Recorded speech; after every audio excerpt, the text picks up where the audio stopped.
dalam keadaan bahaya, dalam keadaan bencana alam, atau keadaan luar biasa yang membahayakan berdasarkan peraturan perundang-undangan yang berlaku. Jadi ketika putusan tata usaha negara itu dikeluarkan oleh badan atau pejabat tata usaha negara, apakah itu presiden, apakah itu gubernur, apakah itu bupati atau wali kota, dalam keadaan mau perang, dalam keadaan bahaya, dalam keadaan bencana alam, atau dalam keadaan luar biasa yang membahayakan, ini tidak bisa digugat di pengadilan tata usaha negara.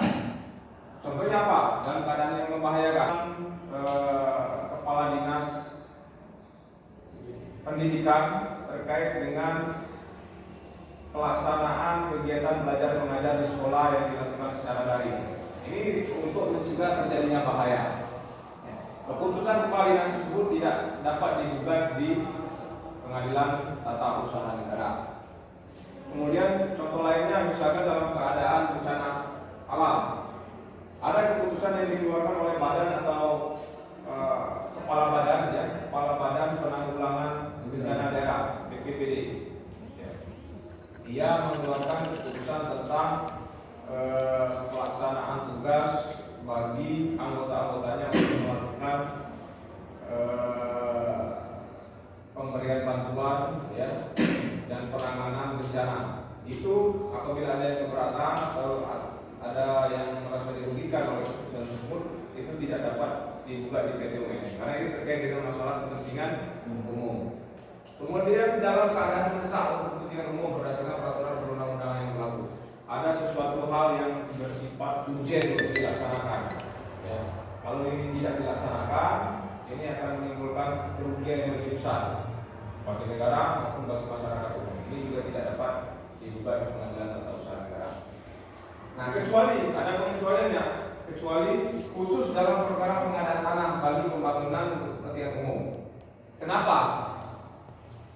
Untuk pembangunan bagi kepentingan umum itu dapat dikecualikan karena ini diatur di dalam Undang-Undang Nomor 2 Tahun 2012 tentang pengadaan tanah, pengadaan tanah bagi pembangunan untuk kepentingan umum. Di situ diatur dalam hal ada warga negara, apakah itu seseorang atau badan hukum perdata yang merasa dirugikan oleh kebijakan pemerintah atau pemerintah daerah terkait dengan pengadaan tanah untuk kepentingan umum, misalkan pembangunan jalan tol yang saat ini sedang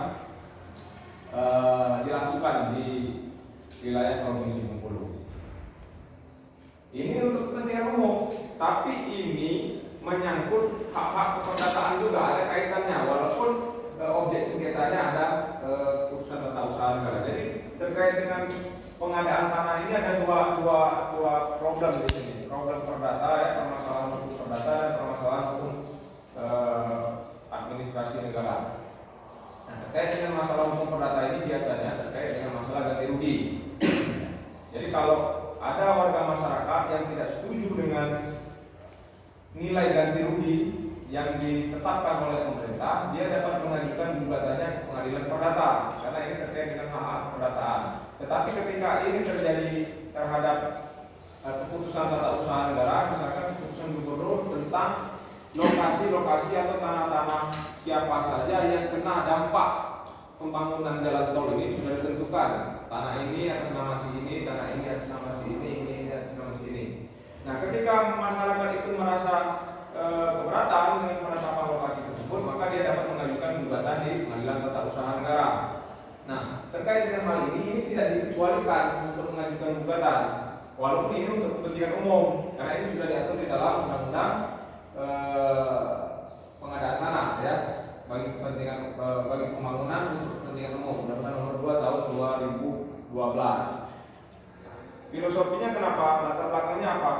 Yaitu tadi, karena di sana selain murni ada sengketa tata usaha negara, di sana juga mengandung adanya sengketa kepemilikan, adanya sengketa hak privat bagi warga negara yang harus dilindungi. Jadi pemerintah memberikan peluang untuk mengajukan gugatan ke PT UN. Jadi walaupun itu untuk kepentingan umum, berbeda untuk kepentingan yang mendesak, gitu kan, yang keadaan yang luar biasa yang membahayakan.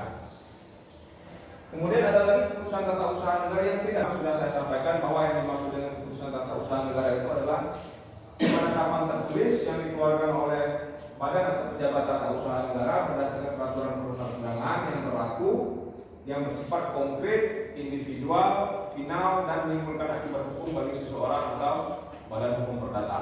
Ya. Nah, tetapi tidak semua keputusan yang dikeluarkan oleh seseorang atau badan tata usaha negara, badan atau pejabat tata usaha negara berdasarkan kewenangan yang diberikan oleh peraturan perundang-undangan kemudian bersifat konkret, individual, dan final itu dapat digugat di PT UN. Ada pengecualiannya. Pengecualiannya ini diatur dalam pasal 2 Undang-Undang PT UN, Undang-Undang Peradilan Tata Usaha Negara. Yang pertama adalah keputusan tata usaha negara yang merupakan perbuatan hukum perdata. Jadi ketika keputusan tata usaha negara itu yang dikeluarkan oleh badan atau pejabat tata usaha negara dikeluarkan atau lahir dari suatu perbuatan hukum perdata, maka keputusan tata usaha negara itu tidak dapat digugat di pengadilan tata usaha negara. Contohnya apa? Contohnya keputusan wali kota yang memecat atau yang memberhentikan pegawai kontraknya. Ada pegawai kontrak di Pemda itu, misalkan di dinas PUPR ya, pekerjaan umum dan penataan ruang, atau dinas kebersihan. Mereka dinas kebersihan itu yang tukang-tukang sapu di jalan-jalan 2 jalur yang membersihkan itu adalah tenaga-tenaga kontrak semua. Mereka menandatangani surat perjanjian, ya, perjanjian kerja dengan wali kota. Mereka dikontrak dalam jangka waktu tertentu, misalkan 1 tahun atau 2 tahun. Tetapi belum habis masa kontraknya tadi, misalkan 2 tahun, kemudian wali kota memberhentikan karena yang bersangkutan sering sakit-sakitan, karena yang bersangkutan jarang sekali melaksanakan kewajibannya. Wali kota berhentikan dia. Nah, keputusan wali kota tentang pemberhentian yang bersangkutan itu tidak dapat digugat di PT UN. Jadi, kenapa? Karena dia lahir dari perbuatan hukum perdata. Perbuatan hukum perdatanya apa? Yaitu perjanjian dari antara kedua belah pihak, ya. Perbuatan hukum perdatanya perjanjian. Kontrak ini terjalin karena kedudukan satu sama lain itu dalam posisi yang sederajat secara hukum dan itu terbentuk karena adanya kesepakatan. Nah, pertanyaannya adalah bagaimana Pak kalau seandainya pegawai itu merasa dirugikan oleh keputusan pemberhentiannya? Apakah dia bisa menuntut hak-hak hukumnya? Bisa, cuma tidak melalui proses peradilan tata usaha negara. Dia tidak menggugat di PT UN untuk dibatalkan SK tentang pemberhentiannya, tetapi dia bisa menggugat melalui pengadilan negeri. Ya, bisa di dalam pengadilan negeri ada pengadilan hubungan industrial yang terkait dengan masalah ketenaga kerjaan di situ. Dia bisa menggugat di sana. Apa yang digugat? Ya, yang digugatnya mungkin hak-hak dia, mungkin pesangon, mungkin gaji yang belum dibayarkan, gitu, mungkin tunjangan-tunjangan hak-hak lain yang belum dibayar. Dia bisa mengajukan gugatan ke pengadilan perdata, tapi dia tidak bisa menggugat SK tersebut minta dibatalkan agar dia tetap masih menjadi pegawai kontrak di Pemda kota tersebut. Dia tidak bisa, ya, jadi SK-nya itu tidak bisa digugat. Sama halnya misalkan kalau di IAIN ini kan ada satpam, ya, satpam pengamanan security yang ada di kita. Kemudian ada lagi Ops Boy, cleaning service. Itu semuanya bukan pegawai IAIN, mereka adalah pegawai kontrak yang dipekerjakan di IAIN ini berdasarkan perjanjian kerja.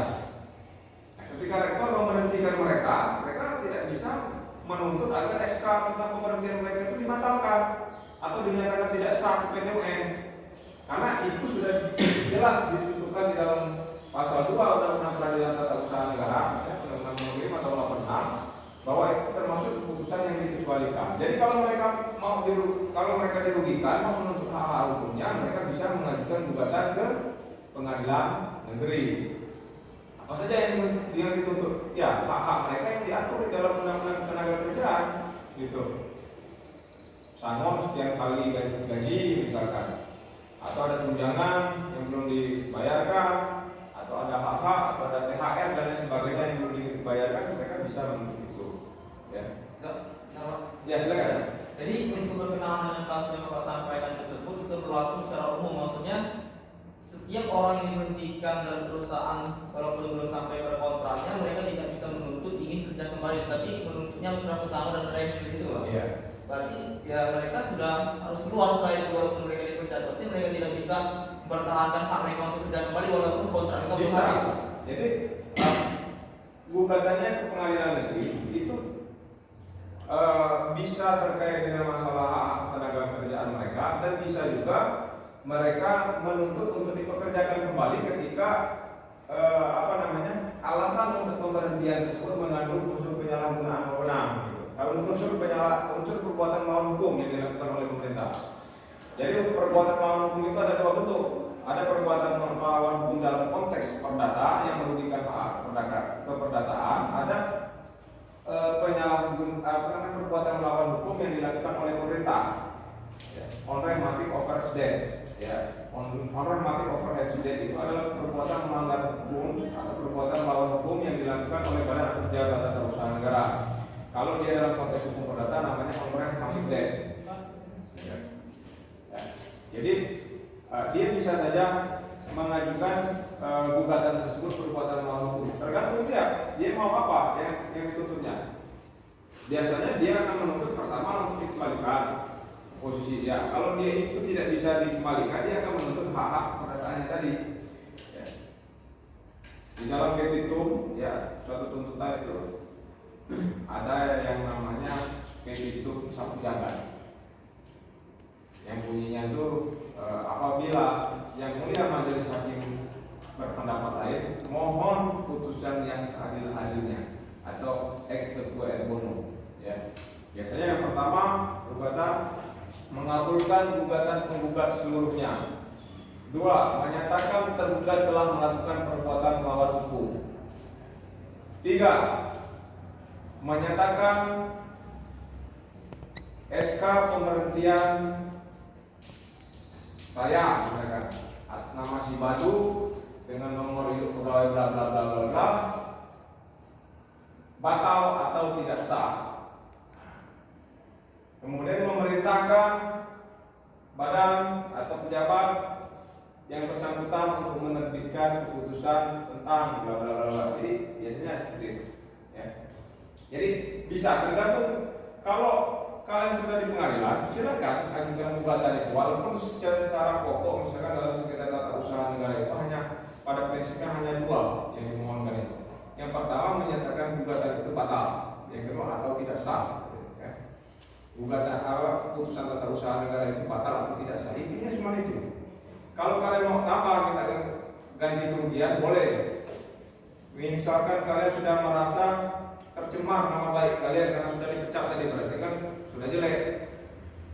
Pandangan umum terhadap kalian, berarti orang itu enggak becus bekerja, enggak profesional sehingga dia dipecat oleh atasannya. Nah, kalian menuntut untuk direhabilitasi nama baik kalian, boleh diajukan, silakan. Masalah dikabulkan atau tidak itu hak hakim, Jadi silakan. Begitu juga dalam hukum acara perdata. Kalian utang piutangnya 100 juta.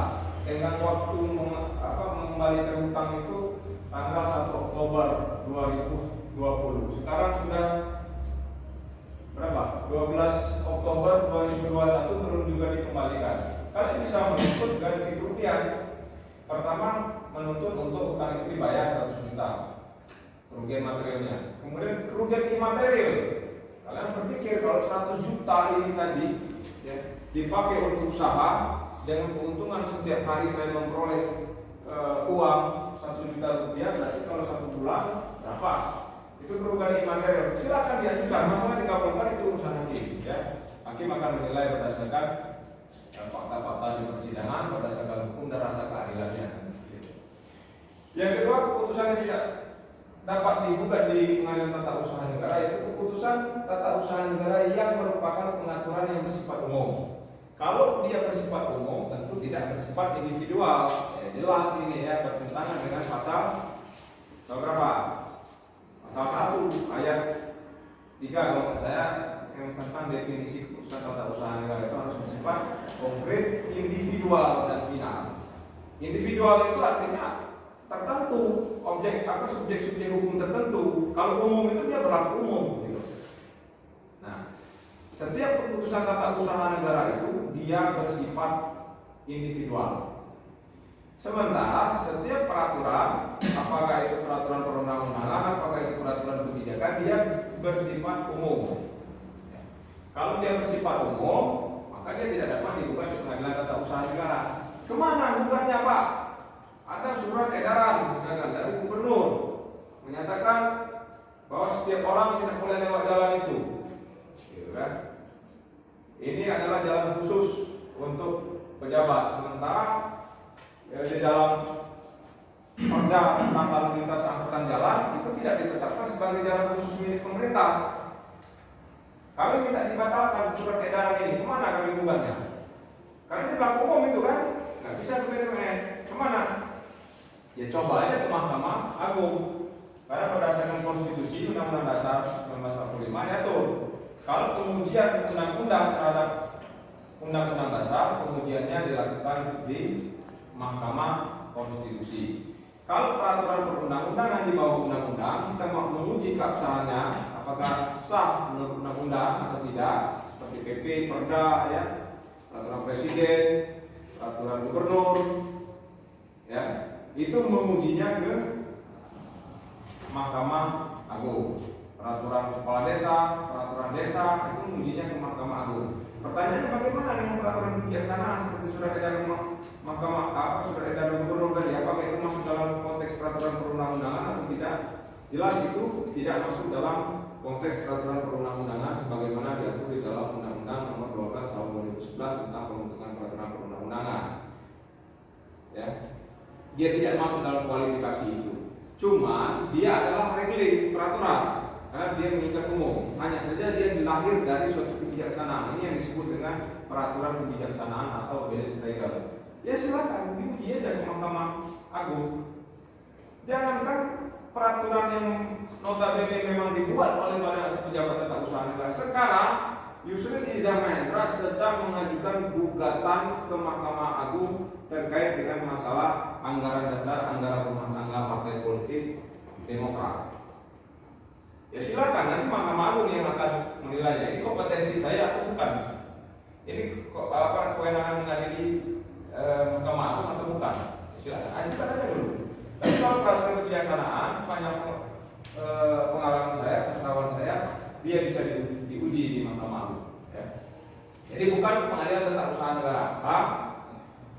Pak Mentero, ya, silakan. Dengan Bapak sampaikan tadi saya terpikir mengenai Bapak sampaikan tentang jalan tadi kan jalan umum gawat ini. Saya terpikir dengan kasus tol itu, Pak. Ya, tol itu kan sekarang hanya mobil saja yang bisa lewat, motor nggak bisa lewat. Kira-kira itu ada peraturan yang mengaturnya atau gimana, Pak? Ya, dia ada aturan khusus. Jadi kalau ketika suatu peraturan itu mengatur secara eksplisit di dalam aturannya, maka ya harus diikuti. Ya, walaupun itu jalan umum ada pengecualiannya, tidak semua, tetapi ada juga beberapa jalan tol bahkan kalau nggak salah di mana kemarin ada yang dibuatkan jalur khusus untuk sepeda motor, ya ada, tapi sesuai dengan aturan, ada pengecualian. Jadi setiap aturan itu tidak harus dimaknai umum itu adalah berlaku mutlak, tidak. Ya. Ada beberapa klausul tertentu, misalkan yang dikecualikan. Misalkan dalam hukum pidana juga seperti itu. Di dalam hukum pidana ada asas gen straf zonder school, tiada hukuman tanpa kesalahan. Artinya setiap yang bersalah itu harus dihukum. Secara kontrario maknanya seperti itu, ya kan? Setiap yang salah harus dihukum. Tetapi ternyata ada di dalam pasal 44, ya, pasal 45, 46, 48, 49, 50, 51 mengatur pengecualian tertentu. Siapa?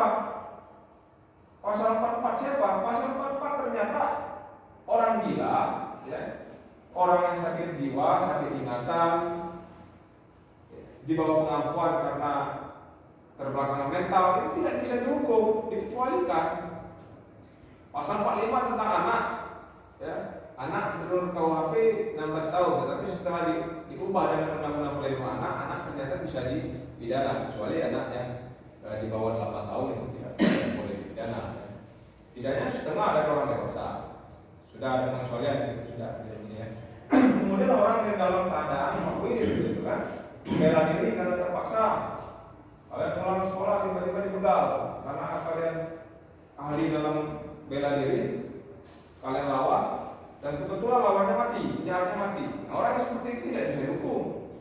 Orang dalam keadaan overmah, keadaan yang darurat. Kalian sedang terombang-ambing di suatu lautan, ya, karena kapal kalian itu terkaram di hajar ombak atau gelombang. Kemudian hanya bisa ada sebuah jerigen lah seperti itu ya, yang hanya bisa dimuati oleh satu orang. Ternyata kalian ada berdua ini yang tinggal masih hidup ini memperebutkan satu itu. Kalau berdua semuanya akan tenggelam, maka akan mati semua. Berarti harus satu orang yang hidup. Berkelahi lah di situ. Satu orang meninggal. Ya, karena memperebutkan jerigen untuk bertahan hidup. Orang yang dalam keadaan darurat seperti itu tidak bisa dihukum. Jadi ada pengecualian dalam hukumnya. Jadi tidak bisa disapu rata seperti itu. Sepanjang dia diatur di dalam aturan itu ada pengecualian, maka pengecualian itu berlaku. Kemudian putusan tata usaha negara yang masih menurunkan persetujuan. Ini juga ditetapkan di dalam pasal 1 ayat 3 tentang pengertian putusan tata usaha negara. Bahwa keputusan tata usaha negara itu salah satu unsurnya selain konkret individual final menimbulkan akibat hukum. Kalau dia masih membutuhkan persetujuan berarti belum menimbulkan akibat hukum. Artinya dia harus definitif, itu bisa digugat. Kalau dia belum definitif, dia belum final, ya, maka dia belum bisa digugat karena dia masih berupa masih membutuhkan persetujuan. Hanya sekedar rekomendasi. Misalkan kalian mau mengajukan permohonan izin usaha pembuatan pabrik tempe, ya. Salah satu syaratnya harus adanya UKL-UPR, upaya pengelolaan pemantauan lingkungan hidup. Kemudian setelah itu dikeluarkanlah rekomendasi dari Dinas Lingkungan Hidup, misalnya. Ya, setelah dilakukan survei oleh Dinas Lingkungan Hidup, ternyata kalian itu tidak layak untuk diberikan izin usaha pembuatan pabrik tempe karena limbahnya ini tempat pembuangannya belum ada atau di mana, sehingga ini kalau tetap dilaksanakan dan tetap dilakukan kegiatan pembuatan tempe tersebut akan menimbulkan pencemaran lingkungan yang akan berpengaruh pada masyarakat sekitarnya. Sehingga terbitlah rekomendasi dari Dinas Lingkungan Hidup kepada Dinas Perizinan agar apa yang kalian mohonkan itu tidak dapat diterima atau ditolak, ya, tidak memenuhi studi kelayakan lingkungan. Karena itu baru rekomendasi, kemudian kalian sudah merasa, wah ini nggak bisa seperti ini, saya dirugikan. Kenapa si Agung yang tinggal di kelurahan itu bisa mendirikan itu, padahal kondisi rumahnya dan rumah saya sama, gitu kan? Kalian ajukan gugatan di PT UN minta dibatalkan rekomendasi dari Dinas Lingkungan Hidup. Itu belum bisa, karena dia belum menimbulkan akibat hukum, dia belum final, dia masih membutuhkan, ya, pernyataan izin dari Dinas Lingkungan Hidup, Dinas Perizinan. Karena Dinas Perizinan yang berhak menyatakan, walaupun sudah ada rekomendasi, kalau Dinas Perizinan mau keluar dari rekomendasi itu menganggap ini layak untuk diberikan izin, ya bisa aja. Karena rekomendasi itu kan sifatnya saran atau himbauan, ya kan? Jadi kalau rekomendasi dia belum final, masih membutuhkan persetujuan, masih membutuhkan tindakan hukum yang lebih definitif, gitu. Nah, rekomendasi itu tidak bisa digugat di PT UN. Jadi yang keputusan-keputusan yang dapat dibuat oleh PT itu adalah keputusan yang bersifat final, tidak membutuhkan persetujuan lagi, sudah menimbulkan akibat hukum. Apa itu akibat hukum? Lahirnya hak dan kewajiban. Ketika izin itu diberikan kepada kalian, kalian punya hak, punya kewajiban di situ. Kalian punya hak untuk menyelenggarakan kegiatan sebagaimana yang kalian mohonkan dalam permohonan perizinan tersebut. Kalian punya kewajiban, ya, kewajiban hukum. Mentaati aturan-aturan yang berlaku, bayar retribusi, misalnya kan, mengelola limbah sebelum dibuang dan lain sebagainya. Itu yang dimaksud dengan akibat hukum. Tapi kalau rekomendasi kan belum ada kewajiban kalian, karena masih sifatnya syarat, masih membutuhkan keputusan yang final yang menimbulkan akibat hukum, yaitu izinnya.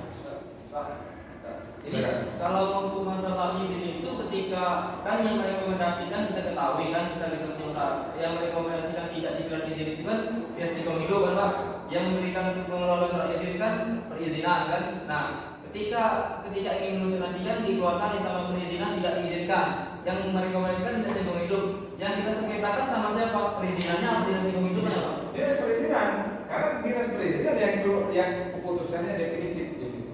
Jadi jelas di dalam keputusan dalam sengketa tata usaha negara ini tidak ada yang namanya turun tergugat. Itu yang berbeda dengan perdata.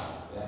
Turun tergugat tidak ada di situ. Jadi jelas di dalam undang-undang peradilan tata usaha negara dikatakan bahwa sengketa tata usaha negara adalah sengketa yang terjadi antara seseorang atau badan hukum perdata dengan badan atau pejabat tata usaha negara yang menerbitkan atau yang mengeluarkan keputusan tata usaha negara. Jadi kan keputusan tentang izin ini tolak atau diterima tadi kan dinas perizinan. Makanya yang digugat adalah dinas perizinan. Tapi maksud saya kenapa yang disalahkan perizinan sedangkan yang menjadi survei lapangan itu lingkungan hidup maksud saya Pak? Kan mereka tidak tahu maksud saya. Karena dinas perizinan adalah decision maker di situ. Dia pengambil keputusan, dia yang punya tanggung jawab dan kewenangan untuk memberikan itu. Ada tanpa yang rekomendasi itu dia bisa menerbitkan itu. Berbeda dari kasus perdata, misalkan kamu berhutang kepada siapa namanya yang cewek ini? Siapa? Nana. Dona. Nama kamu siapa? Rido. Ini? Topik. Rido berhutang kepada Dona. Tapi penjaminnya si Topik tadi. Saya Ropik ya. Ropik tadi bilang pinjamkan ini siapa namanya? Si Rido ini kasihan dia. Anggap berani saya, dia kan nggak jelas itu apa penghasilannya. Ya udah, apa saya yang jamin gitu kan. Jadi ketika kamu nggak bayar hutang, Dona menggugat kamu karena hubungan perdata kamu sama dia. Tapi Rido juga harus digugat sebagai tergugat karena dia adalah penanggung atas penjaminnya. Nah, kalau dalam sengketa pun tidak jelas siapa yang mengeluarkan keputusan tata usaha negara itulah yang digugat. Nggak ada turut tergugat di situ. Ya, beda dengan kasus perdata. Kasus perdata nggak seperti itu. Kasus perdata ada turut tergugat, ada tergugat satu, ada tergugat dua, gitu kan?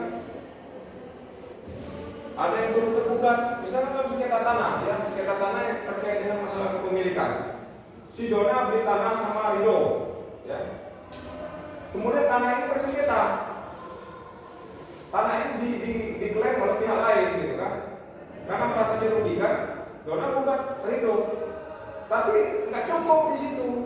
Siapa? Rido dapat tanah ini dari mana? Oh, membeli pada siapa? Pada Yopen. Yopen ditarik sebagai siapa? Sebagai tergugat dua. Tergugat satu, tergugat dua. Kemudian siapa yang menerbitkan sertifikatnya? BPN. Siapa kepala dinas BPN dari Ropik misalnya? Turut tergugat ya. Kalau tidak digugat semuanya, maka gugatannya tidak dapat diterima karena kekurangan para pihak. Gugatannya near on carriage fair club, ya. Gugatannya tidak dapat diterima, artinya tidak memenuhi syarat formil. Pluriulitis konsorsium, kekurangan para pihak di situ. Kalau cuma digugat cuma Rido, kamu yang harus tanggung jawab atas tanah kamu beli sama kamu, kata kamu tanah ini enggak dalam sengketa, gitu kan? Ini harus dibuka semua ini. Siapa-siapa termasuk BPN yang menerbitkan turut tergugat. Itu dalam kasus perdata. Jadi perdata itu rumit, dalam tempat ini. Apalagi kalau ada yang meninggal, itu ahli warisnya harus dimasukkan semua dalam surat gugatan itu. Kalau dalam tata usaha negara lebih simpel. Siapa yang mengeluarkan keputusan tata usaha negara maka dia lah yang ditinggal. Kemudian keputusan tata usaha negara yang dikeluarkan berdasarkan KUHP atau peraturan lain yang bersifat hukum pidana. Jadi keputusan tata usaha negara yang dikeluarkan berdasarkan KUHP, misalkan terkait dengan keputusan yang dikeluarkan oleh Presiden terkait pemberian amnesti, amnesti bagi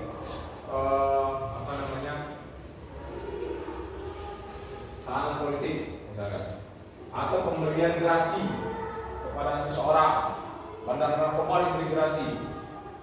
Ya, karena masyarakat resah, ini gawat ini kalau dilepaskan, diampuni, diberi gerasi, dibebaskan orang itu. Ini bisa jualan lagi dia narkoba, jadi pengedar lagi, nanti anak saya juga jadi korban. Dia menggugat keputusan tata usaha negara itu. Ya, jadi tidak bisa, karena hak prerogatif presiden diatur di dalam konstitusi undang-undang dasar, ya, walaupun di dalam KUHP juga ada. Kemudian begitu juga dengan keputusan tata usaha negara yang dikeluarkan berdasarkan KUHP. Contohnya apa? Contohnya surat perintah penanganan, surat perintah penggeledahan, surat perintah penangkapan, surat perintah penyitaan, kemudian surat perintah penghentian penyidikan atau SP3, SPDP, surat pemberitahuan dimulainya penyidikan, SP2HP, surat apa lagi? Surat pemberitahuan hasil surat perkembangan hasil penyidikan, SP2HP, itu nggak bisa digugat di PT UN. Walaupun itu keputusan tata usaha negara dikeluarkan oleh penyidik itu kan polisi atau jaksa, gitu kan, kalau dalam kasus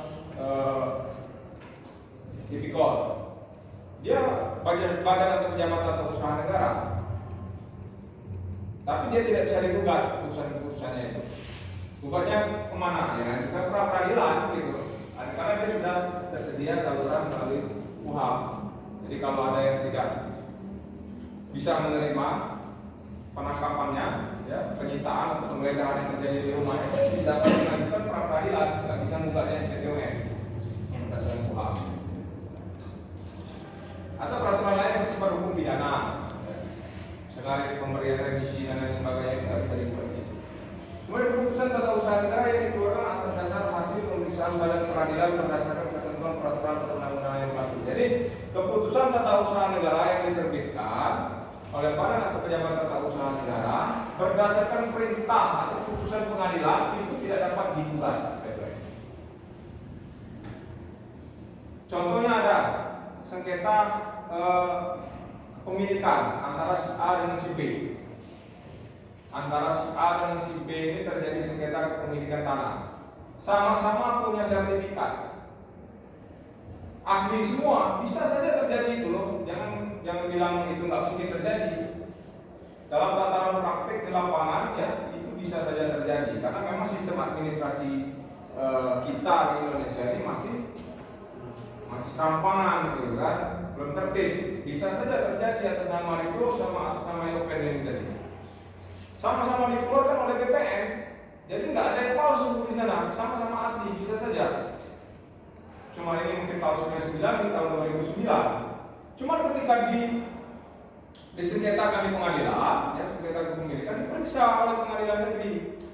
Ternyata yang menang itu tahun 2009, karena yang tahun 99 ini tadi alas haknya nggak jelas. Kalau ini jelas, misalkan ada mulai dari izin garapnya ada, gitu kan, pada saat pembuktian itu, kemudian ditingkatkan menjadi hak milik ada, gitu kan. Kemudian proses penerbitan SKT-nya ada, terdaftar di kantor lurah atau di kantor desa dengan kecamatan, saksi-saksinya ada. Yang ini enggak, cuma dia punya sertifikat aja, gitu kan. Menapa yang 2009 ini? Di mana di dalam perintah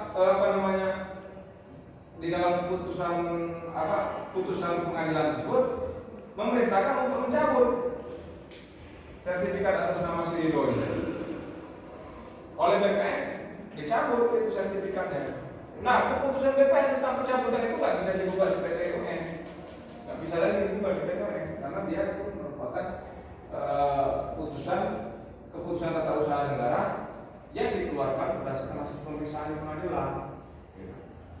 Nggak bisa. Kalau dia nggak puas, saya bilang nggak puas misalnya dengan putusan pengadilan tinggi, dia silakan mengajukan upaya hukum banding ke pengadilan tinggi. Jadi bukan menggugat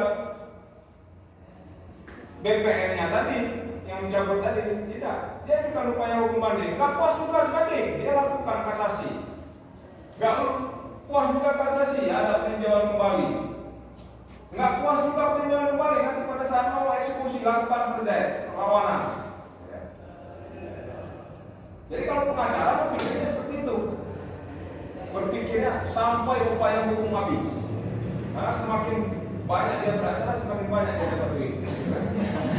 Padahal dia udah tahu nggak bakalan menang, tapi dia bilang sama kliennya, oh, jangan, kita masih ada lagi upaya kontrak lagi. Kalau lagi, sabar, masih ada mahkamah agung, kita lakukan kasasi, dapat duit lagi dia. Jadi yang seperti itu tidak bisa dirubah. Jadi keputusan yang berdasarkan perintah pengadilan. Kemudian 1, 2, 3, 4, 5, 6. Yang keenam adalah keputusan tata usaha negara mengenai tata usaha TNI. Nah, jadi dia jelas ini kompetensi absolut. Kita mengetahui di pertemuan awal saya sudah menjelaskan bahwa lingkungan peradilan di bawah Mahkamah Agung itu ada 4. Lingkungan peradilan umum, ya, lingkungan peradilan agama, lingkungan peradilan tata usaha negara, dan lingkungan peradilan militer. Jadi kalau dia TNI, ya, keputusan TNI misalnya tentang pemutasian komandan Korem yang ada di Bengkulu dipindahkan ke Bengkulu apa Garuda Mas ya?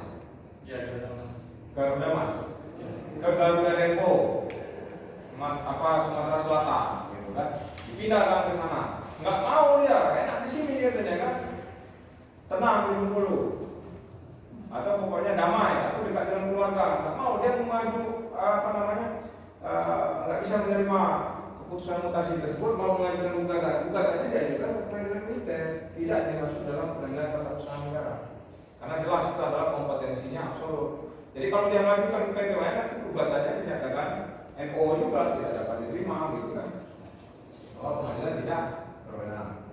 Kemudian yang ketujuh, keputusan KPU, Komisi Pemilihan Umum, baik di pusat maupun di daerah mengenai hasil pemilu, itu tidak dapat digugat di pengadilan tata usaha negara. Jadi berdasarkan hasil perolehan suara, penghitungan suara, kemudian KPU menerbitkan keputusan bahwa pemenangnya adalah partai A, pemenangnya adalah calon kepala daerah nomor 1 misalnya.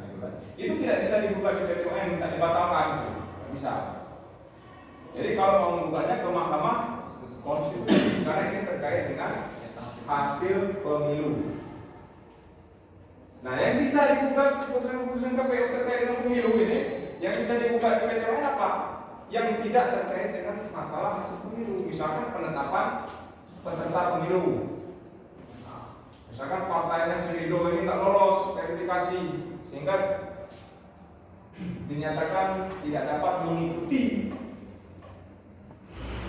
penyelenggaraan pemilu tahun ini karena tidak lolos, karena ada beberapa daerah atau jumlah daerah yang diwajibkan dalam undang-undang itu tidak terpenuhi, misalkan kepengurusannya itu, dia bisa mengajukan gugatan, ya.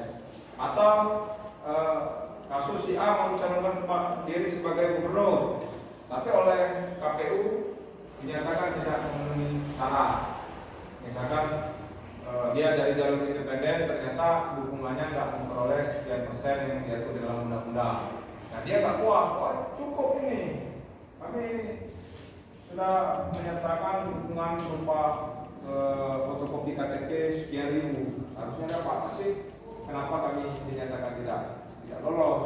Ya, dia bisa mengajukan gugatan di PT UN. Nah, sengketa-sengketa yang seperti itu bisa masuk ke PT UN, tapi terkait dengan hasil pemilu, ya, baik pemilu presiden, DPR, DPD, maupun pemilu kada dan DPRD, ya, itu sengketa hasil pemilu diselesaikan di Mahkamah Konstitusi. Ya, kalau kita memang merujuk kepada Undang-Undang Dasar, memang Mahkamah Konstitusi hanya berwenang mengadili sengketa pemilu presiden, DPR, DPD, dan DPRD. Kalau kepala daerah nggak masuk. Cuma di dalam undang-undang tentang pemilihan umum kepala daerah disebutkan bahwa sengketa itu diselesaikan di Mahkamah Konstitusi. Kalau dulu diselesaikan di pengadilan tinggi, gitu kan? Ya. Jadi ini dinamika hukum. Kita sebagai orang-orang hukum tata negara harus mengikuti perkembangan. Sampai di sini ada yang ditanyakan? Sudah jelas semua? Ya, silakan. Tanya sedikit Pak, yang ini masalah ini Pak, yang masalah kalau bela diri tadi Pak, soalnya mau nanya tadi nanya pas lagi. Ya, ya nggak apa-apa lah. Yang mau bela diri itu kan, kalau kita mempersiapkan kalau kayak Pak Ika daerah Pak Joro Pak, kita bawa senjata, misalkan Jojo. Nah itu alat yang kita bawa itu gimana Pak? Kemudian bisa jadi apa namanya pertikaian, kan? Pertikaian, kalian menang, begalnya mati, gitu kan? Ya, perbuatan kalian membela diri itu tidak bisa dipidana, tapi perbuatan kalian membawa senjata tajam itu bisa dipidana dengan undang-undang darurat. Bisa dipidana, apalagi kalau memang itu ternyata pada saat diperiksa memang ada niat. Ada niat, sengaja ini bawa ini, saya mau memberantas begal, saya mau pancing, karena udah merasa jago ini tadi kan. Nah, bisa jadi itu kena pembunuhan berencana justru. Ya, jadi itu nanti ya prosesnya di pengadilan. Kalau tindakan kalian membela diri itu tidak bisa dipidana, tapi terkait dengan masalah senjata tajam gitu kan, itu patut diduga bahwa itu ada unsur perencanaan gitu. Ada lagi pertanyaan? Nggak ada? Kalau nggak ada saya akhirin ya, kita sambung lagi. Udah satu, ternyata satu slide ini menghabiskan waktu 1 jam.